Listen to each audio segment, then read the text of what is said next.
Hello, welcome to Susan Wangi 254 once again. And I am glad that we are walking this journey and that we are able to explore more about our early childhood experiences and the impact that it is having on us today. All right. So, from the last session, as we started, we are looking at how do we resolve this adverse childhood experiences. So we went through the first one, get professional help. Secondly, get a support network that can be able to help you. So right now we are looking at the third way. And as I've mentioned, they do not necessarily have to follow each other. So whichever can be able to help you resolve fastest is the one that you need to work on. So right now, the third one, we are talking about self-care and coping mechanisms, all right? So these are some of the things that we can do ourselves without necessarily involving someone from outside. So do you know yourself? All right. It starts from first, before you care for yourself, you need to understand yourself. All right. So there's a lot of self-awareness that is required. Do you know yourself? What do you tell yourself? What do I tell Susan about Susan? What kind of a person do I think I am? And this might have been impacted by these early childhood experiences. All right. So let's say, for instance, you came from an environment where you lost a parent, all right? So probably a mother when you were very young. And when you lost the mother, you did not get anyone who was going to nurture you. Let's say you are at, let's say, before your teen. So from a very early stage, maybe from the age of 8, 9, or even earlier, you did not get someone to tell you or show you what being nurtured meant. Or maybe you got from an environment where maybe your parent was remarried, or you're taken to the grandparents. So that love of a mother or that love of a father, you never got it. So maybe you went through systems or through people that made you feel you were a burden. They made you feel you were not worth it. You would rather have died like your parents. Some of them even verbalized it and told you those such things. You went through luck that made you feel, I wish my mother was here. You went through maybe a stage of growth, maybe through your teen, if you're a girl, that there are some things when you're going through, when you're starting your periods and start like that, your mother was not there to tell you. So something is happening, and then you're telling your father, Daddy, I think I am bleeding. I am urinating blood, and you do not know what that is about. Or when it's a young boy, when you are going through stages where maybe you go through circumcision. I'm using mostly the Kenyan context so that maybe we can get closer, or maybe other examples from other global contexts. So you did not feel you loved yourself. So you need to start working at yourself. This is Susan.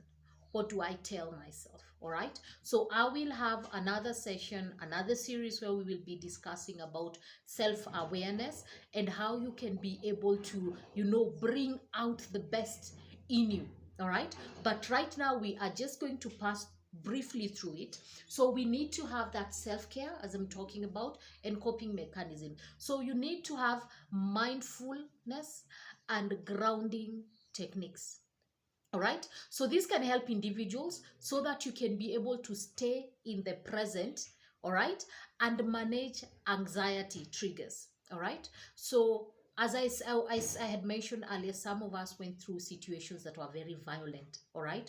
So anytime a situation happens, or you see, let's say, a particular tree, you remember a time when you were beaten and you were tied on a tree like that, and you even slept outside by whoever it is that did this to you. And at times when we go through this, or you see people who look like, people who resemble the person who used to do these things to you, you end up having that anxiety. And maybe the person who has this resemblance is your boss at work. The person who has this resemblance is your mother-in-law or your father-in-law or your uncle. Maybe not very specific, but maybe a person has a particular complexion, or speak in a particular way, or dress in a particular way, or their physical, appearance is in a particular way, and this triggers you. So note that this is not the person who did this to you, and because of that early childhood experience, it is making you behave in a particular way towards that person who did not do this to you. So you need to be able to stay in the present, all right, and you manage the anxiety and the triggers. All right, so we will get into details on how this can be done. All right, so you need to get stress reduction, all right, to reduce this stress. So you need to practice relaxation, all right, techniques, things like yoga, all right, meditation, all right. How do you manage your stress? For instance, if you have something that is coming you so much, like now, for instance, if I have a memory that makes me feel so bad, I can close my eyes and breathe in and out. Breathe in and out, all right? And keep on telling myself, I am not in that situation. It went away. I am here now. This is not what was. This is what is right now. And even if I have seen this, I pray that this goes away. All right? So stress reduction can also come into you praying about the things that you're going through. All right? Depending on what your set of belief, which supernatural being you believe in, by praying to God that that thing goes away from you. And I believe God answers prayers, all right? And we need to start walking that journey of disconnecting ourselves from the past, all right? So we need to learn to manage this stress. And when it comes our way, we get to know, how do I get out of it? We need to get into healthy habits, all right? We prioritize our health, all right? It includes eating a balanced diet, all right? You are able to sleep regularly as required, all right? And then you can support your emotional well-being. Let me use an example of people who came from places where there was a lot of substance abuse, such that the way you manage to cope this without you knowing is doing exactly what the person who was abusing the substance, the way they were doing, that is exactly what you are doing today. All right? And if you are able to connect and work towards getting against that, all right? Because there are those ones who decide to have healthy habits and they say, I am not going to do whatever my parent or my uncle or my grandfather was doing, or my grandmother.